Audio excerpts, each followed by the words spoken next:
In 2025, people will have a unique opportunity to travel to the moon. So far, only 12 people have walked on Earth's natural satellite, but a private company is offering tourists the chance to change that. If you're incredibly wealthy, you can pay $750 million to spend a few days exploring the moon and observing Earth from afar. You might even be able to join unique scientific experiments. People are also aiming to build permanent homes on the moon.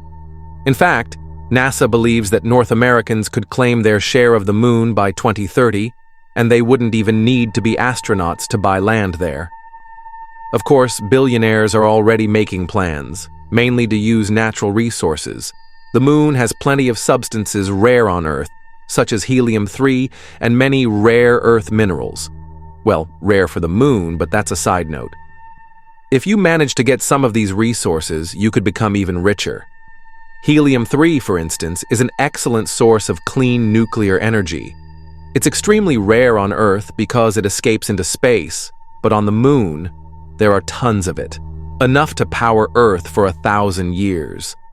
Rare Earth minerals aren't actually that rare on Earth, but they're hard to extract because they react with oxygen. On the moon, there's no oxygen, which would make mining these minerals much easier, helping us create better technologies like electronics and batteries. However, scientists are not thrilled about this. For the first time, they have a chance to study 4.5 billion years of cosmic history. Since the moon's surface has remained unchanged for billions of years, analyzing its rocks could reveal many secrets about the origins of the universe.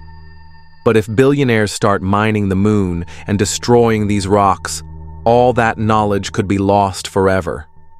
Another challenge of exploring the moon is its size. The moon is large, but the best areas, where there is water and sunlight, are limited. Most of the lunar surface is dangerous due to moonquakes, radiation, and meteorite impacts. This means tourists, scientists, and mining companies will have to crowd into 3 small regions. The first is called the Peaks of Eternal Light, where there is almost constant sunlight, perfect for telescopes and human colonies. The second is the far side of the moon, where Earth's radio signals are weak. It's a peaceful, quiet spot, ideal for setting up a telescope to study the universe. The third is the Pits of Eternal Darkness. No, not the place where internet trolls go. Just kidding. It's called that because sunlight never reaches there. This makes it even better for scientists using special astronomical instruments to study the farthest corners of the universe. There's also around 1 billion tons of water there. If scientists could study the moon properly, they might make amazing discoveries. But currently, there are no international laws protecting outer space. No country can own the moon. But that won't stop private mining companies from grabbing the best spots. In the past, several countries signed the Outer Space Treaty, agreeing that space exploration should benefit all of humanity. However, space exploration is extremely expensive. Even delivering a single gallon of water from Earth to the moon costs an outrageous amount, and not everyone can afford it. Human activities on the moon are also very risky, as they can change its atmosphere. To understand this better, let's look at the moon's surface. This floating rock is covered in craters formed over billions of years. When a meteorite hits the moon, it kicks up fine dust, called regolith, with particles so tiny and sharp they can cut like glass.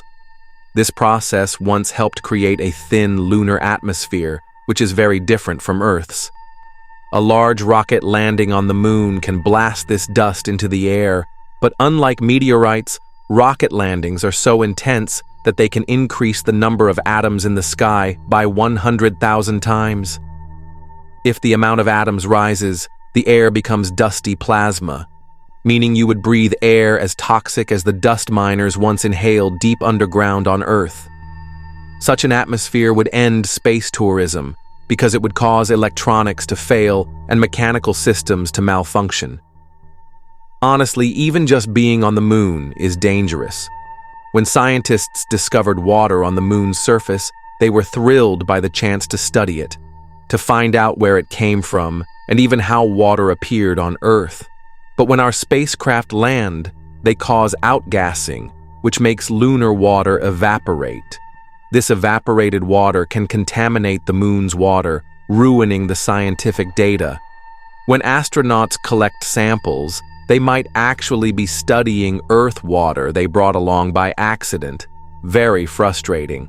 And it's not just water we're contaminating.